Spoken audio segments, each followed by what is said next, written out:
Bonjour tout le monde, j'espère que vous allez bien, je suis ravi de vous retrouver pour cette nouvelle vidéo.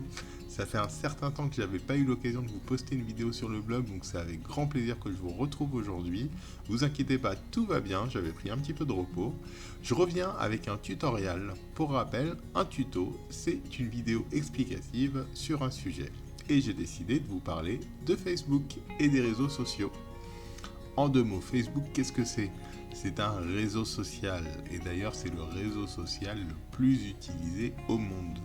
Actuellement, ce n'est peut-être pas le réseau social le plus à la mode, mais il reste le plus utilisé. Pour preuve, en France, nous sommes 38 millions d'utilisateurs, 71% des Français qui ont Internet, c'est énorme. Mais vous allez me dire, Facebook, qu'est-ce que c'est? C'est un réseau social qui permet d'être en lien avec différents utilisateurs. Il vous permet, vous, en tant qu'individu, de publier des photos, des vidéos, des images, de voir les contenus postés par les autres personnes, de pouvoir échanger par message et de créer des groupes. Pendant cette période de crise sanitaire, beaucoup d'entre nous ont rejoint aussi le réseau Facebook. Généralement, voilà ce que vous y faites. Il permet de garder le contact avec les enfants, les petits-enfants, la famille, les amis, en tout cas l'entourage de proximité. Il permet de partager des pensées, des expériences ou tout simplement des passions avec d'autres utilisateurs.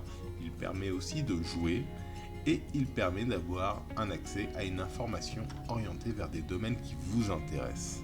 Ça permet aussi tout simplement de s'occuper, de se distraire.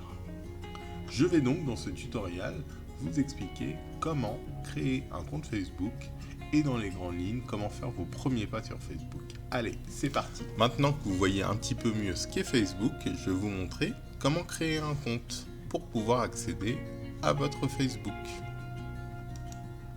Alors dans Google, vous allez taper Facebook, qui veut dire en anglais trombinoscope. Vous allez avoir plusieurs résultats. Vous allez cliquer sur le tout premier, Facebook connexion ou inscription. Et vous allez arriver sur la page d'accueil qui vous permet de créer un compte ou de vous connecter. Nous, comme c'est la première fois qu'on va sur Facebook, on va créer un compte. Donc je clique sur la partie verte. Et là, j'ai un petit formulaire à remplir où je dois rentrer mon prénom, mon nom, un email ou un numéro de téléphone et un mot de passe. Alors, je vais prendre un nom d'emprunt. Je vais m'appeler pour l'occasion Albert. Mon nom de famille sera Louvereau. Je vais rentrer une adresse mail que j'ai créée au préalable.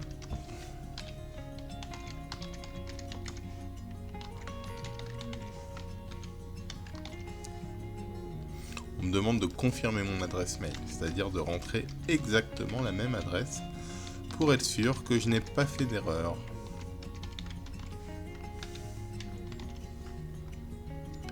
Et puis, je vais rentrer un mot de passe. Le mot de passe doit contenir des lettres et des chiffres, de préférence une majuscule et une minuscule.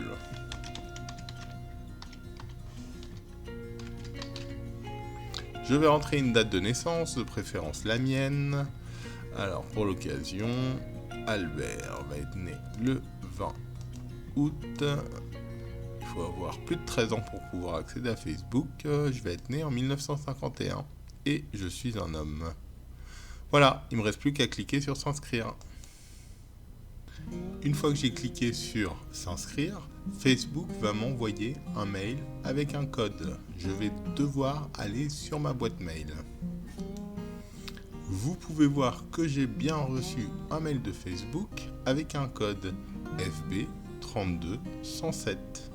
C'est pas un code confidentiel, c'est un code qui permet de voir que nous avons vraiment donné la bonne adresse mail. C'est ce qu'on appelle un code de vérification. Je vais donc devoir rentrer ce code dans Facebook.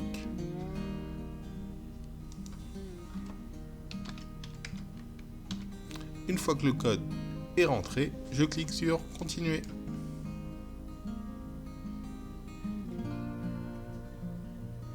Le compte est bien confirmé, je clique sur OK.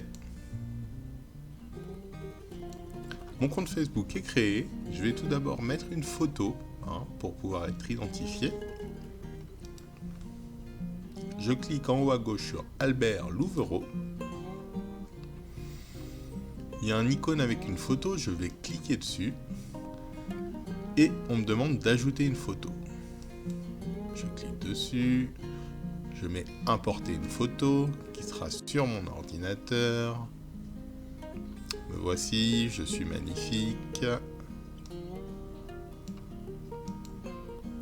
Et je peux en plus ajouter une photo en arrière-plan. Alors rassurez-vous, j'ai pris une photo libre de droit. Ce monsieur a donné l'autorisation d'utiliser cette photo. Le but de Facebook, c'est d'avoir des interactions avec des individus. Ça peut être des amis, des connaissances, ça peut aussi être de la famille. Mais vous pouvez aussi avoir des interactions, par exemple la ville de Paris, ou des associations dans lesquelles vous avez l'habitude d'aller. En haut à gauche, dans Rechercher sur Facebook, je vais taper Ville de Paris. Entrée. Et je vais cliquer sur Ville de Paris. J'arrive donc sur le Facebook de la Ville de Paris. J'ai une petite coche bleue là qui certifie que c'est bien la Ville de Paris, que c'est pas un usurpateur, ça peut être rassurant. Et je vais m'abonner. Ça va me permettre d'avoir dans ce qu'on appelle mon journal, c'est un fil d'actualité. Ça va me permettre d'avoir des nouvelles du service de communication de la Ville de Paris.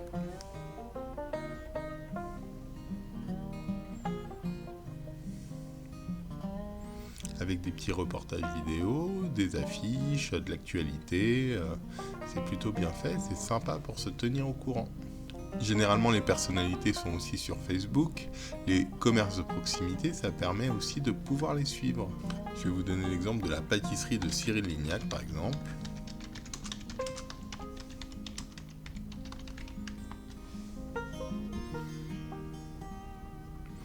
Alors, la pâtisserie de Cyril Lignac à Paulbert. Je clique dessus. Je m'abonne de la même façon.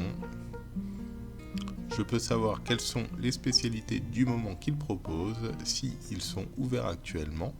Et ça peut me permettre aussi d'avoir une interaction avec cette pâtisserie. Lorsque nous postons un message, il est possible que Cyril Lignac en personne, ou en tout cas son équipe, nous réponde. Et pour finir, je peux aussi ajouter des individus en tant que tels. Par exemple, je vais taper au hasard Julien Dupont. Donc si je connais un Julien Dupont, je peux cliquer dessus et l'ajouter.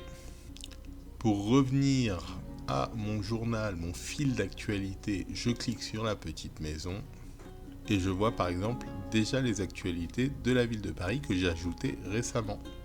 Si moi-même j'ai envie de poster des choses, ce que je ne suis pas obligé de faire, je peux juste être spectateur de Facebook. Que voulez-vous dire, Albert? Hop, je clique ici. Paris est bien calme en ce moment. Je clique ici pour mettre une photo. Je la publie.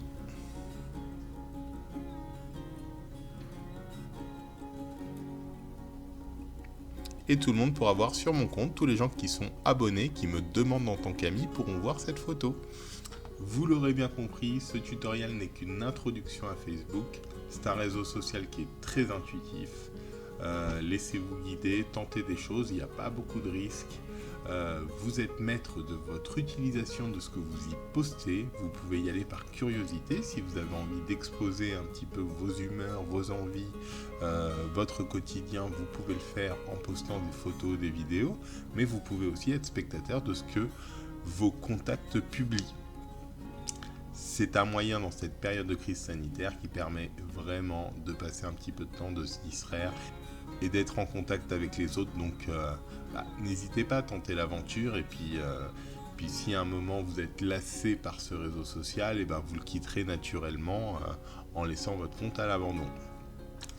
Voilà, j'espère que cette vidéo vous a plu. En tout cas, ça m'a fait plaisir de la faire. N'hésitez pas à la partager si le sujet peut intéresser d'autres personnes.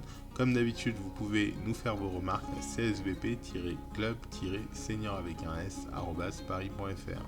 Je vous dis à très bientôt pour une nouvelle vidéo. Portez-vous bien.